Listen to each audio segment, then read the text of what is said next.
Okay, so my story is not the biggest paranormal happening ever, but I'm Australian, and this is some Aboriginal stuff that doesn't really get talked about a lot. I was around 13 or 14 years old at the time. My mom is a support worker slash carer slash community helper, that kinda sorta deal. She tells me one day that I'm going with her to this Aboriginal community that's a get-together slash meetup. I protest, as I just want to stay home and play video games, but it turns out that I do not have a choice. On the drive there, for the first time in my life, I realized just how serene the outback can be. I feel really tranquil. I kind of realize what I have been missing out on. I get there, and it's like this campsite with some built-up modern little motel rooms and cabins, but really, really remote. We basically just do normal setup and campsite stuff for the day. I learned some outback advice from some young guys that like to camp out a lot. They teach me definitely what not to eat or touch or do in a remote situation. I reply back something really cringy about how it's just like one of my video games. I see the smiles drop from their faces as they look at me straight in the eye and tell me that the most important information for being out here is to be told by the elder tonight. I'm like, okay, what the hell? Why did they get so serious all of a sudden? That kind of unnerved me a little bit, so I told my mom, and she said it's probably worthwhile to go and have a listen and decide for myself, as they are connected to this land spiritually in a way that we might never know. Dinner rolls around, and at first I'm like, screw this man, the food is going to be terrible. I just want spaghetti bolognese or something simple. It turns out that they have made some kangaroo stew, which to this day is some of the best campfire grub I've ever had, and I went back for seconds because I'm kinda fat. We eat and talk around the campfire, little groups of conversation at first, and then the elder starts to gradually take point of the conversation. She tells us dreamtime stories of how everything came to be, and how their people listen to what is not heard and not seen. She eventually broaches the topic of spirits, and just how important they are, and equal to the living in every way, and must be respected. She goes on to say that whether good or bad, spirits are integral to the way of life, as there is much to learn from these spirits. She explains that spirits are drawn to intense emotions and feelings, whatever end of the spectrum, I guess you could say. She tells us that living in particular, with intense readings, can be targets for these spirits, good or bad. Sometimes though, when life is lost too soon, spirits can return or linger. She used a native word for this, and the guy I guess he crunched his forehead, trying to translate that for her, to me. In particular, in the time of need, they can appear as guides for the living to show the way forward. Now at this point, I'm completely enthralled. Call it how you want, but she was very passionate about the land and her stories, and they were interesting too. I'd never really read about anything like this. I'd never really opened up my mind and given it a serious thought, and now that I was thinking about all of the possibilities, it kind of blew my mind. With the next thing she said, it kind of woke me the fuck up. I noticed that she is now looking at me, but honestly, it felt like she was looking at my mind and my soul. To this day, no one has ever struck that same feeling into me. She eyes me for a few more seconds, and she was looking above my left shoulder and right shoulder, but like above them. And then she says, "Not everything we have lost is gone, but closer to us at a level that very few can perceive. Open your heart, and the goodness that is there will be for all to see." What? It's important at this point to mention that I have 2 dead brothers, but that kinda comes along later. Everyone was just listening to her and trying not to make eye contact with me at the time. She bows her head as if it took effort. We had a good night tonight with some tucker, and I hope everyone had a good time. There is only one thing that you have to do tonight. When she said this, her smile faded away from her face, and she looked at everyone before staring at me again with that soul-piercing gaze. And then she said, "Do not go outside tonight." Again, she used a translated word from native in her sentence, but it was something like, "Your bed/resting place is safe, and I've made sure that you will not come to harm. But that is, if you act in according to our laws and respect to our spirits." At this point, I'm getting really creeped out, and I have seen enough horror movies to know how this ends. She stands up with the vigor of a 23-year-old. She's an elder, remember, and smiles as if she didn't just spend the last 15 minutes warning us that spirits would tear us a new asshole if we went outside tonight. My mom and I go off to our little cabin and decide to get some sleep. I get a chance to ask her, though, before what she thought. She frowned and said that no matter what I believed, I should stay inside as a sign of respect no matter what I thought, as they would be deeply offended. But did you believe them? Just because we don't understand how some things work in the world, honey, doesn't mean that they aren't there or real. So that's a yes. Go to bed, Anon. I think we've both heard enough stories tonight. There were 2 singles, and unfortunately, they were uncomfortable as shit, but I slept on the one closest to the door, along with some other lightly furnished stuff, including 2 chairs, both facing their backs to the windows. 3 a.m. rolls around, and on the spot, something is wrong here. No, something is very wrong here. Every single one of my hairs on my arms and legs are standing as straight as a damn arrow. I have this clenched feeling/twist in my gut and chest. It feels like it could be a heart attack. As time goes on, it gets worse, and the entrance side of the cabin is getting really, and I mean really cold. For perspective, it was a hot and muggy night in Australia, so even a 5-degree temperature change would have been noticeable. This felt like it was a giant fucking freezer on the other side, even from the bed. My dumbass tosses up whether or not it's a good idea to check out what it was. I felt something different now from the 2 chairs, slowly but surely, like 2 warm auras, feelings. I start to hear this low moaning and wind gushes of just this awful, and I mean awful, wailing. I tried to block my ears, but my chest could feel the shit too, so I man up and get out of bed. I put my ear to the door, and the best way I could describe what I heard was a soul being sundered in 2, and in the same nanosecond being stitched back together. What I heard was the pain of that if that happened to a person, and that is just the one that I heard. In total, around the cabin, there was a miasma of them. I step back and prepare myself for a big nuts moment, and I go for the handle. The 2 auras that I mentioned are now on each side of me, and with senses that I cannot name or even describe, I saw them, or better yet, perceived them, for lack of a better term. They were both golden in this warm yellow light that I maybe saw for a second. One held my arm, going for the door handle, and the other one held my shoulder. Nothing needed to be said, but deep down inside, I was told not to open that door. It was almost like I needed confirmation that I would not be ass-fucked by something on the other side of that door. I suddenly feel this soothing feeling, like as long as I listen, everything will be fine. I get the hell away from the door, and I try to get some sleep. They are still there, but along with the auras that were fronting the storm, I don't know really how to explain it. It's around 3:30 in the morning, and poof, the sounds go away from the door, along with that bone-chilling cold. For only a few seconds, the auras lingered, but in a way that made me feel safe before they had to leave. I sleep like a baby just moments after. I wake up the next morning and go to the campfire, and there is the elder. It's only just us 2 there. I don't look at her at first, and I just sit down, but I eventually look, and she is smiling from ear to ear. She almost seems proud even. She says to me, "I'm glad you listened to them. They are always close." I'm tearing up at this point, because I cannot even get the words out of my mouth. Was it them? They love you very much. She looks to her left and right, and then smiles back at me. I thanked her, and then I went back to the cabin in tears.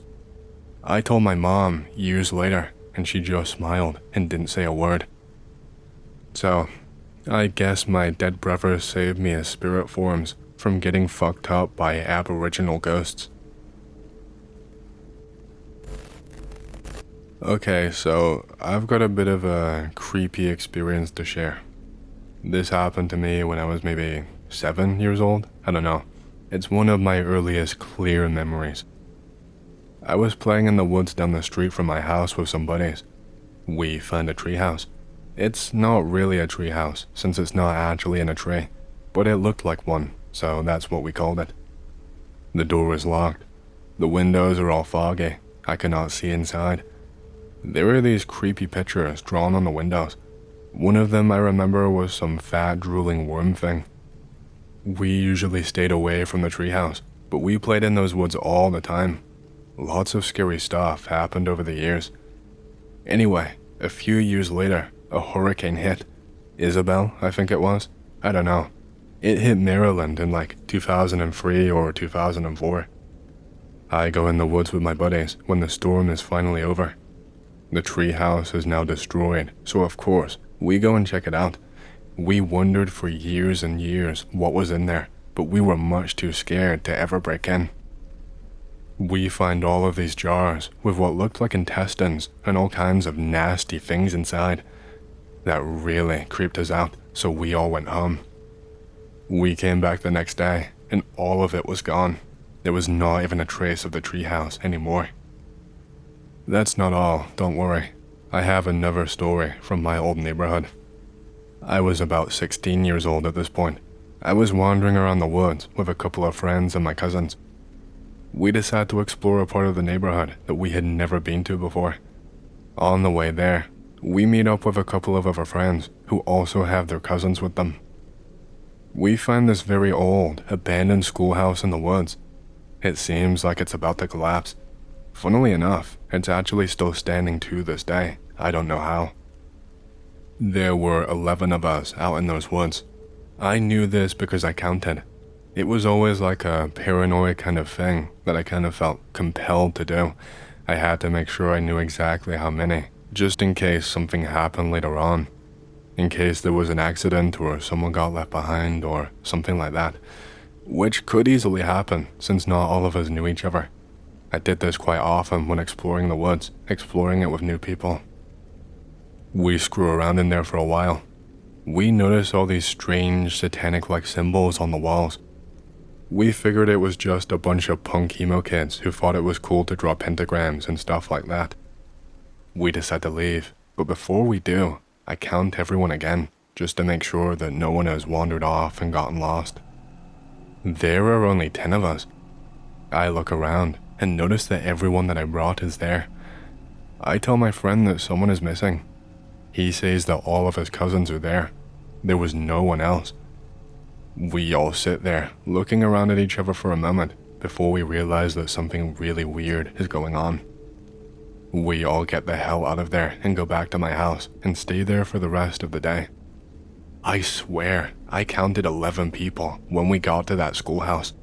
Someone or something was there that should not have been there. It could not have been some kid that lived nearby that wandered off or something, because we were pretty far away from any and all houses. The rest of the day, I was so paranoid, I kept counting all of us, but I always came back up with 10. I have another story to share. I was 16 years old again. A lot of creepy stuff happened to me during that age. I found an old chapel in the woods that had collapsed many years ago. I had heard about the thing before in passing, but never actually come across it myself. There was a page about it on the neighborhood's website, but I don't think it's up anymore. It was one of those really early internet websites that wasn't really maintained. There is nothing left there but a big pile of wood left behind from the building collapsing, and about 10 to 20 tombstones that date back to the 19th century. Some of them were still standing, but some of them had fallen over. I went there many times to show all of my friends, but I never encountered anything creepy. One day I showed my friend Stanley. He wanted to read the tombstones that had fallen over. I told him that he really should not mess with them, but he did not listen to me. He ends up positioning all of them upright in order to read them. We go back home to his house after a while. I spent the night there for the next few nights. That night, we kept hearing strange noises. We thought that we were just being paranoid because we just played a scary game. It gets worse each and every night. We heard bangs on the walls and windows and stuff, plus a bunch of weird stuff I don't want to talk about. We decided to go back to the chapel one day. I put all of the tombstones back exactly the way that they were when we first found them. It wasn't too hard, since they had made imprints in the leaves and ground. All of the weird shit finally stops. I guess something really did not like us messing with those stones. Okay, fine. I will tell you the weird stuff I didn't want to talk about in that story. We kept seeing weird things in the windows from the corner of our eyes, but when we would look, there would be nothing there. We could only see them from our peripheral vision. We would hear whispering, like someone was right in our ear, but we could not understand any of it. Besides the banging noises, we heard what sounded like horses or something running around outside. His dog kept barking at random stuff. His dog, never barked at anything. I kept getting these really bad headaches, really bad. It could have been from stress though. Random things would get knocked over. Whenever my friend would go into the other room, he would see something staring at him through the sliding glass door, but whenever he called me to come and look at it, it was gone. I never really believed him about that though. The third night was the absolute weirdest. We heard his mom just start shrieking, the most demonic shriek that you could ever imagine, and we ran into her room to check on her, and she was fast asleep. Later that night, she got up, went to the bathroom, and puked for 30 minutes straight. We asked her about it, but she did not remember a thing. The worst thing was these disturbing images that would just appear in our heads. It's hard to describe them or explain exactly why they were so disturbing, but we would just see disturbing images randomly. This was the only thing that actually continued after we put the tombstones back, but it stopped after a week. That is all that I can remember. Let me set the scene for what happened to me. My grandma's property sat about 2 miles down the road from her house, way out in the country. That's when you enter the first gate by the road to start up the extremely narrow dirt road up the mountain. It kind of winds up the side of the mountain until you get to the top. It's about a 15-minute drive. At the top, it's all fenced in. It's a big area with a field at the very bottom. It's on top of a mountain, so it slopes up. That field is fenced in with a wooden fence. The trees outline the field at the bottom of it, and they are very thick and covered in bush. On the field's far right side, there is a very old barn. Up from the field is kind of an open logged area where the road comes through. A block foundation where my grandpa had begun to build another cabin, and a really shitty cabin. It was all one room and made of plywood or something. It had one window in the very front, facing away from the field, looking toward the top of the mountain, where there was thin forest. The mountain apexed here, and the fence went on down the hill until it stopped and became thick brush forest like the bottom of the field on the other side. It was an extremely large fenced-in area, and the thin forest stretched on forever. You could not see one side of the fence from the other in any direction. I'm just guessing, but I'd say 50 acres or more of mountaintop. They kept it to keep their cows in the pasture field area, which was large but surrounded by trees and a wooden fence. It was surrounded by trees in the form of a G, and the little circle inside the G was sort of a sinkhole that you could not see from the main dirt road. Now that you have an idea of how the area looked, I will get on with what I have to say. My grandpa died of lung cancer. My grandma, as hardworking as she is really small and only able to tend to her yard and garden. So someone had to feed the cows and check on them.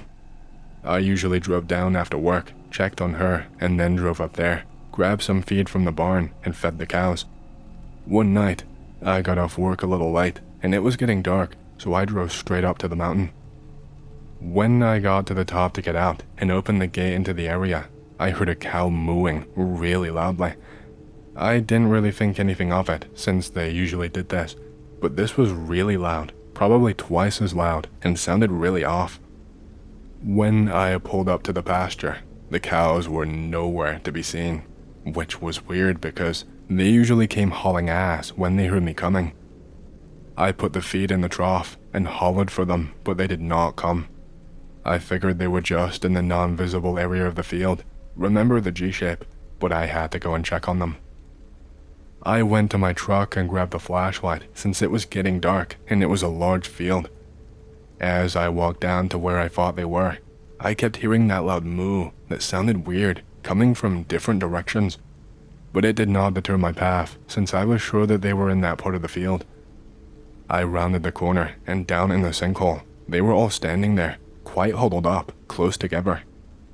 As I walked up to them, I tried to shoo them along to the barn, but they would not budge, and that's when I heard another moo coming from the top of the woods at the top of the sinkhole. I thought one had gotten out of the fence and was in distress or something. I was not really freaked out at this point, so I decided to investigate and retrieve the cow. I didn't do a head count because I didn't really know how many that they actually had. So I walked up the hill of the sinkhole where I thought the moo came from. But around the time I got to the top, I heard it again, coming from another side of the field now. I walked over, hopped the fence, and shined my light through the dense woods. I was shaky from being in the woods during the dark, but I wasn't really scared. I walked back a bit in the woods and I saw it. The cow standing in a little clearing, facing away from me. Black and white. It looked like a cow, but it was sitting down like a dog, and it looked sickly. If you've ever seen a cow that was really skinny, it was even skinnier than that. I thought it might have hurt its back legs or something, so I strolled up to the thing. Then I noticed something as I got closer. Its hooves were not hooves at all. It actually had hands on its front legs. Long, thin fingers with fleshy, brittle-looking fingernails. Not being able to explain what I had seen, I called out to the thing in hopes it was just the dark fucking with me. I shouted out, "Come over here and eat." At that point, about 20 yards away from me in the clearing, the thing stood up on two legs and turned around. Its skin was colored like a black and white cow, but its body was nothing like it at all. It was tall and thin with a strange, flat face, a large mouth, and sunken-in dark eyes. I hauled ass out of the woods, tripping and stumbling over everything, my heart pumping so hard I could not hear anything else. When I got to the fence, I leaped straight over it and sprinted through the field to my truck. I got in, locked the doors, started up the truck, and grabbed my 380 compact from the glove box. I backed my truck down most of the thin dirt road until I got to the gate. I turned around on a steep hill, almost flipping my truck. Now that I was facing the gate, I looked around my truck with the flashlight. I hurried and got outside to unlatch the gate and swing it wide open. And on the short way back to my truck, inside the forest, just beside me, I hear, "Come over here and eat." I got in my truck and scrambled down the mountain without closing the gate. Then after what seemed like 200, I arrived 2 miles away at my grandma's house. I told her everything and she just sat there calmly and just said to me, "Sounds like a trickster." I took this as her saying it was someone playing a joke on me, and I angrily left. I learned later that the local Native Americans called shapeshifters or skinwalkers tricksters. She sold the cows and then the land, and I never returned. I tried to pretend that it did not happen to me. I've seen a ghost before, and I've had a friend with me that also saw this. But this was just something completely different. I did not know what to make of that thing. What did the thing sound like when it repeated what you said? What did it sound like coming from that thing? It was human, but really raspy. It sounded like their throat was clogged. It sounded like someone who had lung cancer. Yeah, so what's extra weird is that the very next day, I was going back to my grandma's to tell her that I was not going up there ever again, obviously. And all of this rubble type shit was blocking the road. It's in the picture on the screen now. It would have taken me an hour just to go around it to get to her, so I just went home. This is what the landscape looks like around the place it happened, just to give you an idea. It's not looking in the direction of the property at all though. The only weird thing I can think of that happened to me actually happened a few years ago. This was back when it was okay to build permanent tree stands nailed into trees. I had scouted out a new area and settled on an area where an oak flat joined a big thick swamp. It was pretty open, except one grove of head-high palmettos and brush that came from behind my stand and went into the swamp. I was able to climb into a fork of an oak tree by climbing a small dogwood right next to it. After hoisting up my wood and nailing up a very stable platform and seat about 15 to 20 feet up, I dumped out some corn and I left. This was in the summer as I was hog hunting. It was 2 weeks before I made it back to hunt. Everything was fine as I walked in before daylight and I got settled in. I noticed that the corn was gone and lots of fresh hog signs that I could see by my small light. After everything got quieted back down, as I sat in the dark, I kept having that feeling of being watched. Now, I have hunted, camped, and grown up in the woods, and I am completely at home, day or night, in the darkest, deepest swamps, and I've never felt this feeling. I wasn't scared because I didn't know to be. I just could not put my finger on it. The feeling never changed, but I couldn't get used to it. I was just on edge, I guess. I never saw or heard any animals that morning that I can remember until I was climbing down at about mid-morning. I had lowered my rifle, and I was in the process of slithering from the oak to the little dogwood when I saw something out of the corner of my eye about the same time that I heard it. I heard the crash and just barely caught sight of something running through the palmettos parallel to me. Now, I say barely because it looked like a huge, I'm talking about man-height, brown dog. Honestly, at first I thought, buffalo. How crazy is that? It crashed through the thicket and I heard it hit water. It sounded like a herd of hogs plowing through. I wrote it off as a deer that jumped, and me only getting a glimpse of the thing maybe made it look a little bit different, and my brain just filled in the gaps. Well, I thought about that sight and the feeling that I had all morning long as I was driving back home to do a little bit of work before hunting again that evening. At around 2 or so that afternoon, I was again walking back into that stand, still thinking about the oddness of the morning. It was only a quarter mile or so walk, and I was there and settled in pretty quick. Again, everything was oddly quiet. I had been sitting for maybe an hour or so when I heard the faint splash of hogs, I assumed, across the thicket in the swamp. As it got louder, instead of that excited, eager feeling you would normally get, I was getting really nervous. It was so weird because I had never felt that way before. Well, what I thought were a bunch of hogs turned out to be one single critter. When it was within 100 yards of me, I could hear it plainly and clearly. Whatever it was in no hurry and stayed out of sight on my blind side across the thicket. I had scouted all of this out, and I knew the water that it was in was waist deep on me, and this thing was picking its feet or legs clear of the water as it walked. I could hear the splash, drip, drip, drip, splash, as it put one foot in front of the other, real slow, like it was trying to be quiet on purpose.